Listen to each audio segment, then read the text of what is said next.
नश्वर है। परमात्मा के चरण का सुख शाश्वत है। मन ने कहा प्रभु मेरा कहना है संसार का सुख सर्वोपरि है, लेकिन आत्मा का एक संसार का सुख कोई सुखी नहीं है। तो आप ही बताइए प्रभु कि सुख कहां है? भगवान शिव ने कहा समझ गया, मन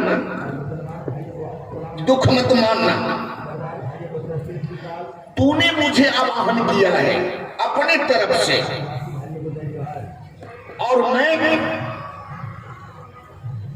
एक शत पंच की तरह निर्णय दूंगा करूंगा। बोलिए महाराज। शिव जी ने कहा कि हे मन, संसार के सुख भोगने वाले व्यक्ति को नर्क मिलता है, परमात्मा के चरण में प्रेम करने वाले को कल्याण होता है। और शिव जी का निर्णय है, आप सुन लीजिए, बड़ा सुंदर कहा है।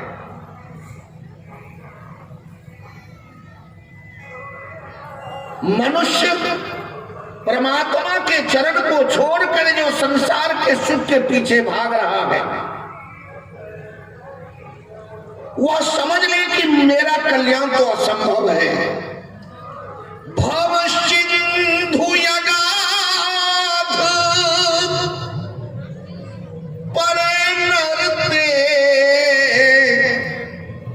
पद पंकज प्रेम न जे करते। ये शिव जी का है निर्णय। शिव और सुख सनकादिक नारद जे मुनि ब्रह्म विचार विशारद सब बैठे हुए हैं। पहला निर्णय शिव का है। यद्यपि शिव मन के तरफ से पंच बन के आए हैं, लेकिन शिव सत्य पंच है, असत्य पंच नहीं। एक बोतल दारू में बिक जाए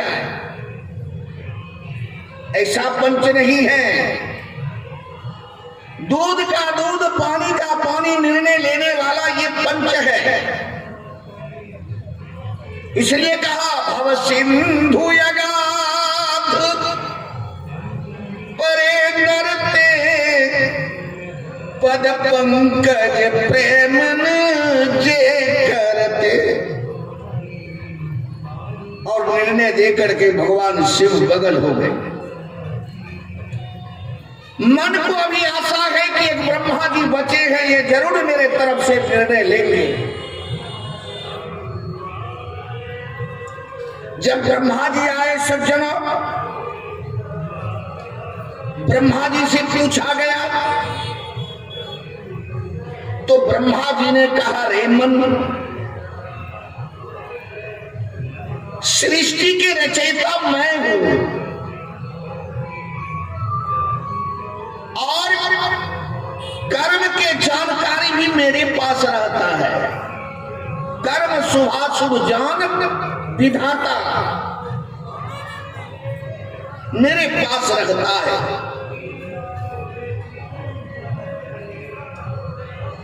तूने कभी इस ब्रह्मा के बारे में जाना? संसार के सुख के बारे में तू जो कह रहा है कि सर्वोपरि सुख है, तो कभी हमारे जैसे ब्रह्मा के बारे में जानकारी तुम्हें ले लेनी चाहिए। सृष्टि तो हमारी रचना में है, लेकिन मैं परमात्मा के सामने जाकर के गिड़गिड़ाता हूं, रोता हूं, उनसे मांग करता हूं कि हे प्रभु,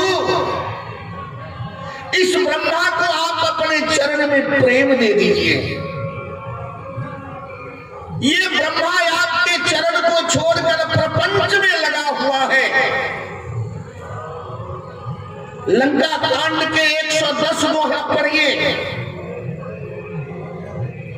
भगवान श्री राम लंका पर विजय प्राप्त करके जब बैठे हैं, बंदर भालू लोग जश्न मना रहे हैं विजय का।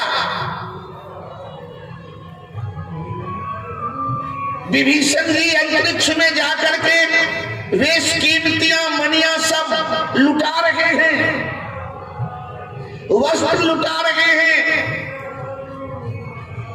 उसी समय ब्रह्मा जी ना जाने कहां से पहुंच गए। भगवान श्री राम का जय घोष कर रहे हैं बंदर भालू। ब्रह्मा जी ने उस दृश्य को देखा। जब उस दृश्य को ब्रह्मा ने देखा तो ब्रह्मा के 8 आंखों में आंसू भर गया और वो बंदर भालू के सामने ब्रह्मा अपने आप को बहुत न्यून समझने लगा।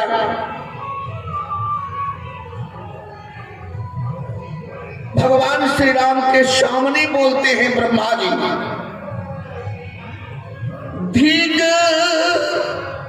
जीवन देव शरीर हरे,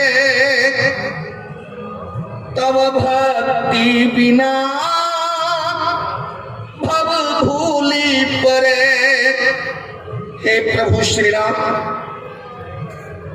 धिक्कार इस ब्रह्मा को जन्म लेना। जरा कान खोल के आप लोग भी सुन लीजिए। जिस ब्रह्मा की सृष्टि में हम हैं, वो ब्रह्मा स्वयं भगवान के सामने रो रहे हैं, अपने शरीर को धिक्कार रहा है। वो ब्रह्मा भीग जीवन देव शरीर हरे, हे हरि तब भक्ति बिना भव भूली पड़े। आपके भक्ति के बिना संसार में मैं भूला हुआ। क्या बात है सज्जनों, हमारे जैसे मानव तो बस बहू बेटा बेटी और धान और गेहूं चावल तक रह जाता है। ऊपर जरा उठ करके सोचा जाए, ये प्रपंच जो आप देख रहे हैं संसार में, ये रचना काल करने वाले ब्रह्मा हैं।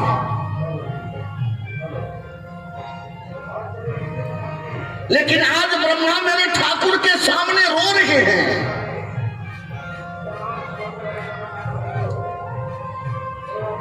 ब्रह्मा भगवान से कह रहे हैं कि धिक्कार है इस शरीर को जो आपकी भक्ति के बिना संसार में भूला हुआ है। भगवान ने कहा सराहने योग्य कौन है? तब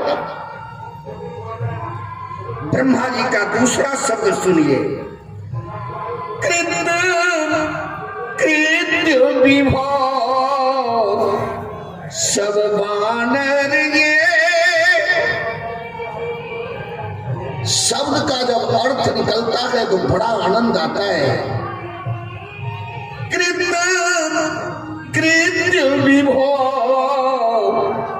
सब वानर ये निर्खंती तवानन सागर ये।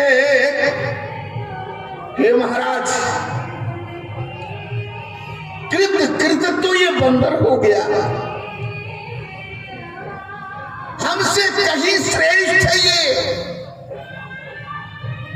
जन्म लेने का फल तो इनको मिला, और जिस मां ने ऐसे वानर भालू को जन्म दिया वो मां कृत्य हो गई।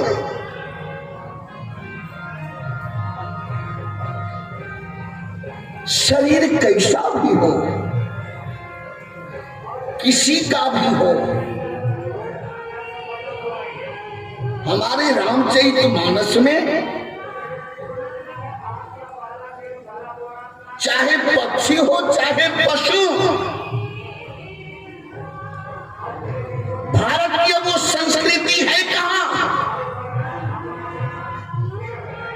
यहां तो मानव को भगवान से प्रेम करने का मौका नहीं मिल रहा है, लेकिन भारत की संस्कृति कहती है, पढ़िए इतिहास, भारत के पक्षी भगवान के भक्त थे, भारत के पशु भगवान से प्रेम करते थे। हम उधर नहीं जाऊंगा, लेकिन मैं थोड़ा जरूर चर्चा कर दूं।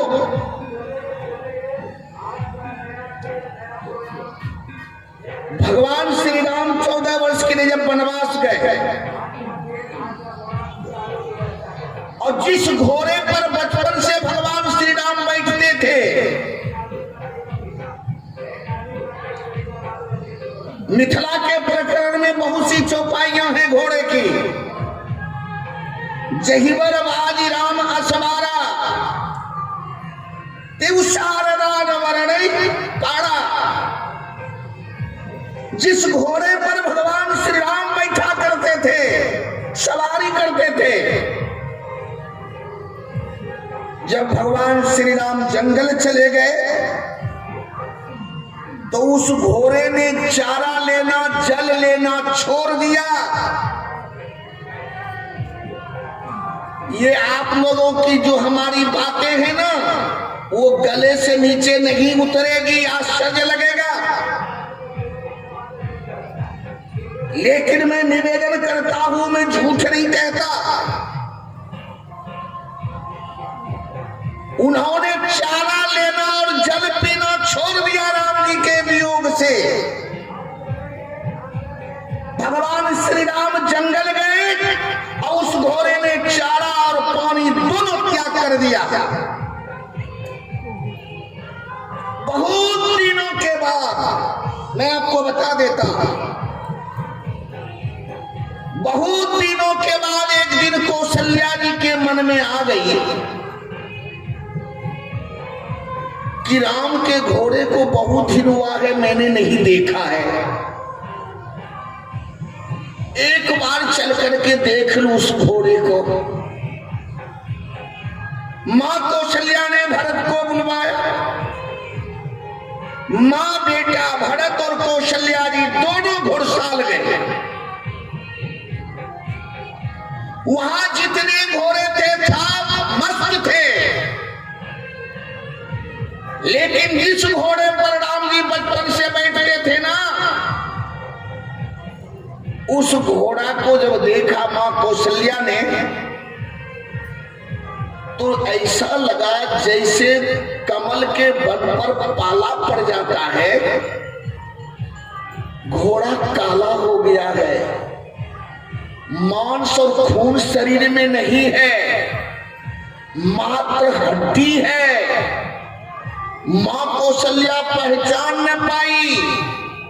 भरत जी से पूछा, बेटे ये घोड़ा कौन है? बोले मां भैया श्री राम के घोड़े। बोले अरे पगला, तूने इनकी ऐसी दुर्दशा कर दी। भरत जी ने कहा मां मैं क्या करूं, ये न चारा लेता है न जल लेता है, तो तुम मुझसे क्यों नहीं कहा? बोली मां एक तो भैया का वियोग पहले से तुमको है, और मैं घोड़े की दशा कैसे करता तुमसे। मां कौशल्या उस समय घुड़साल में खड़ी होकर के क्या कहती है, आप लोग जरा सुन लीजिए। गीतावली रामायण में, राघो एक बार फिर आओ, ये बर्बाद दिलो की आपनो, बहुरो बन ही सिधावो।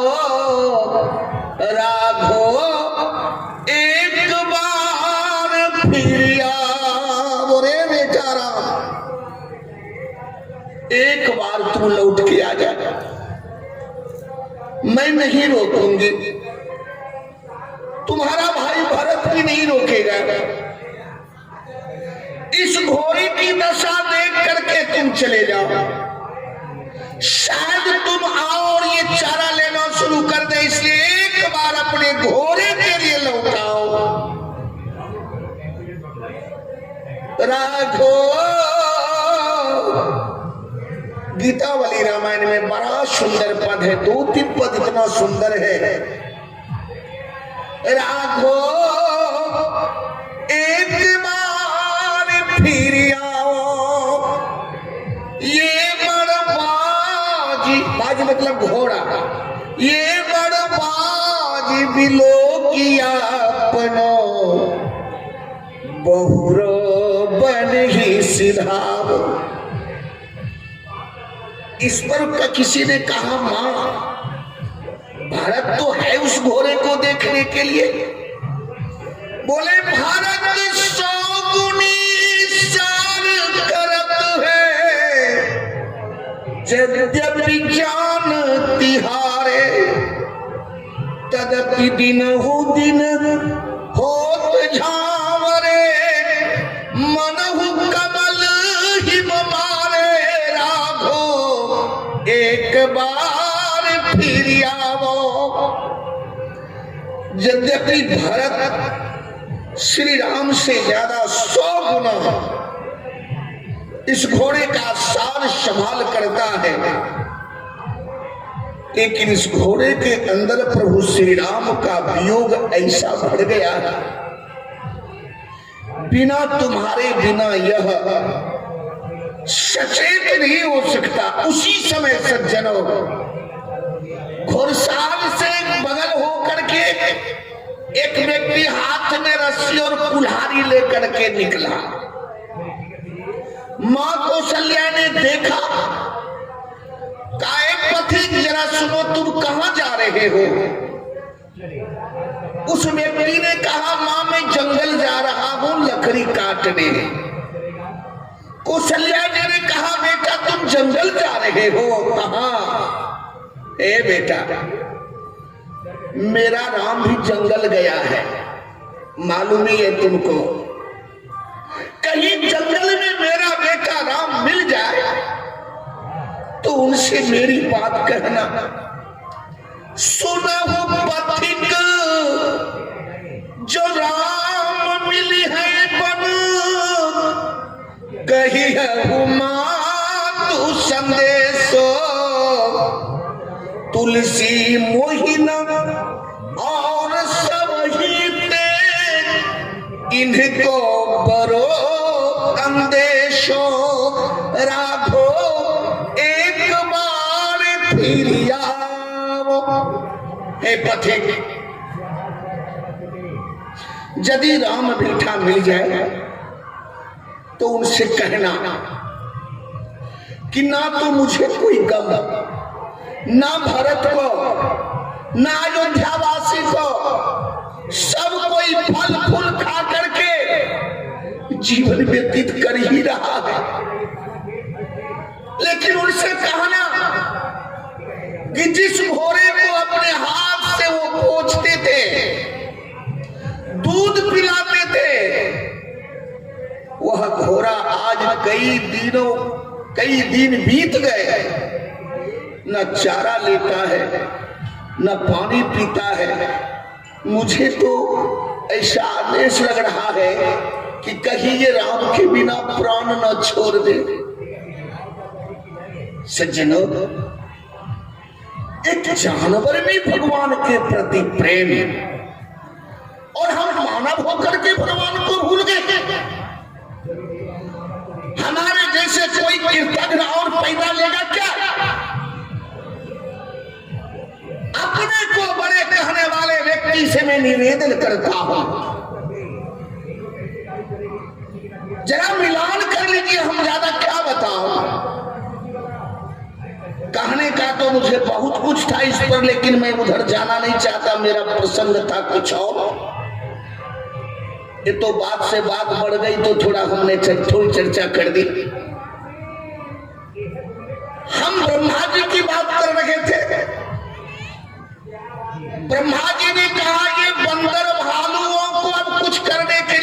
नहीं रह गया।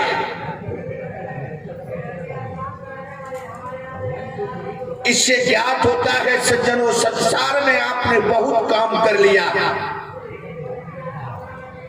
कोई ऐसा काम नहीं बचा जिससे जो आपने नहीं किया, लेकिन फिर भी आपके लिए शेष कार्य है, वह है परमात्मा का चरण।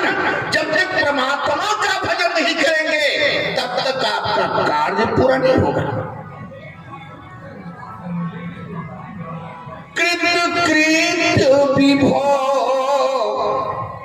शववानर ये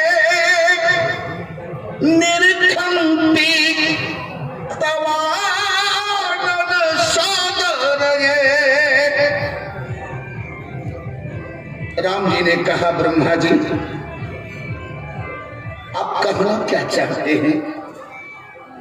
ब्रह्मा जी हाथ जोड़ करके बोलते हैं, नृपुनायक दे वरदान निदम चरणाम्बुज प्रेम सदा सुभदम। हे राजाओं में श्रेष्ठ, हे मेरे प्रभु, ब्रह्मा को ऐसा वरदान दे दीजिए कि जो सर्वोपरि कल्याण करने वाला आपका चरणार बिंद है, उसमें इस ब्रह्मा को प्रेम हो जाए। सज्जनों, यदि संसार में कल्याण होता, संसार से कल्याण होता, तो ब्रह्मा राम जी के चरण में प्रेम क्यों मांगता? तात्पर्य है कि संसार निसार है, इसमें सार नहीं है। जैसे शीशम के वृक्ष में सार होता है और सब वृक्ष में सार होता है, लेकिन केला में सार नहीं होता। केला को उखाड़िए, नीचे से काट दीजिए, ऊपर से पत्ता काट दीजिए और उस केला के पकड़े को निकालते जाइए, सब निकल जाएगा, उसमें सार नहीं है। तैसे संसार में सार नहीं है, निसार संसार है, और इसी में लोग मस्त रहता है, हमें पता नहीं लगता, इसी में मस्त रहता है। कितना धन हो जाए, कितना रुपया हो जाए, अभी कोरोना में आंख बंद हो जाए, जय सीताराम, बैंक में सब पैसा रह जाए। कितना हमारा हो जाए हमको, मैं आपको निवेदन करता हूं, ब्रह्मा जी ने कहा कि रे मन, यद्यपि तूने चुना मेरे अपने तरफ से, लेकिन जो सही है, हकीकत है, सत्य है, वो मैं कह रहा हूं। संसार में यदि सुख होता तो मैं परमात्मा के चरणों में सुख क्यों मांगता? इसका मतलब अब तुम समझ गया होगा कि मेरा दोनों पंच क्या निर्णय दे रखा है। हो गया। श्री सुखदेव जी महाराज जी से पूछते हैं, सुखदेव जी ने कहा कि देखो, मुझे संसार से कुछ लेना देना नहीं, मैं तो विरक्त हूं, लेकिन मेरा मन आज भी उस परमात्मा के चरण आकर्षित करता है, जिस परमात्मा को ये मालूम है कि ये झूठा मृग है, ये मृग सत्य नहीं है, फिर भी अपने भक्तों के कार्य के लिए उसके पीछे वह चरण, अयोध्या के दुष्टज राज को त्याग कर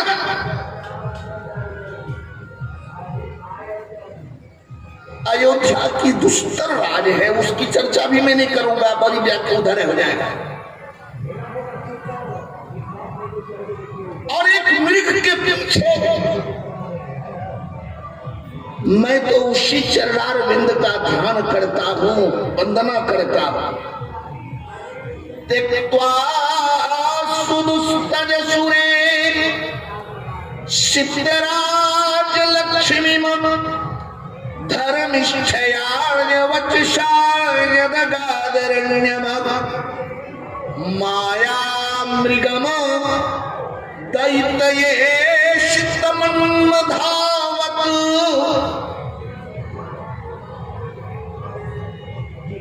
जिनके स्मरण करने से, भजन करने से माया कोसों दूर रहती है, जिन परमात्मा के भजन करने से माया कोसों दूर रहती है, यही आश्रम तुम बसप पुनी सुमरे हो श्री भगवंत व्यापही तहन अविद्या माया जोजन एक पर्यंत। 4 कोस तक माया नहीं जाती भक्त के कुटिया के पास, जो कि भगवान का भजन चल रहा है।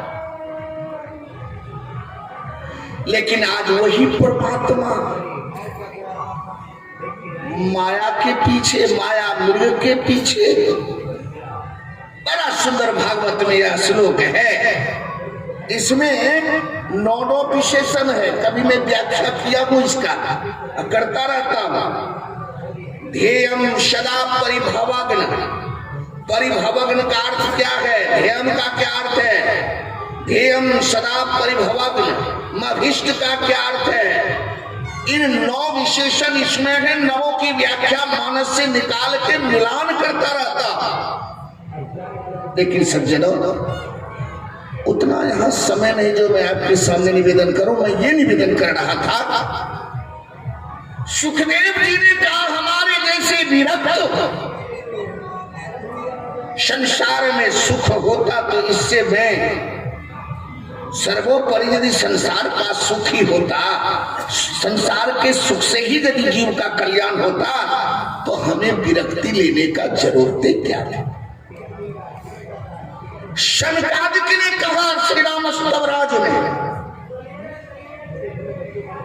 कि हमें पिता ब्रह्मा ने दिया कि तुम सृष्टि करो, लेकिन हम अपने पिता के वचन का पालन नहीं किया। हमने भजन का ही एकमात्र सहारा लिया। चूंकि मैं जानता हूं कि संसार का सुख कोई सुख नहीं है। संसार के सुख भोगने वाले व्यक्ति की दुर्दशा हो जाती है। आज भी मैं परमात्मा का ध्यान करता हूं, भजन करता हूं।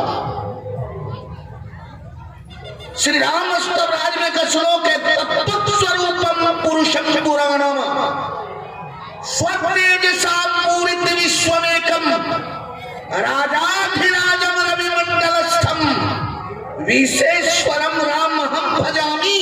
आज भी भगवान का मैं भजन करता रहता हूं। चारों पंचों ने एक ही निर्णय दिया। सरपंच ने सुना, याद रखिए सरपंच कौन है? श्री नारद जी। 4 पंच कौन है? शिव, अज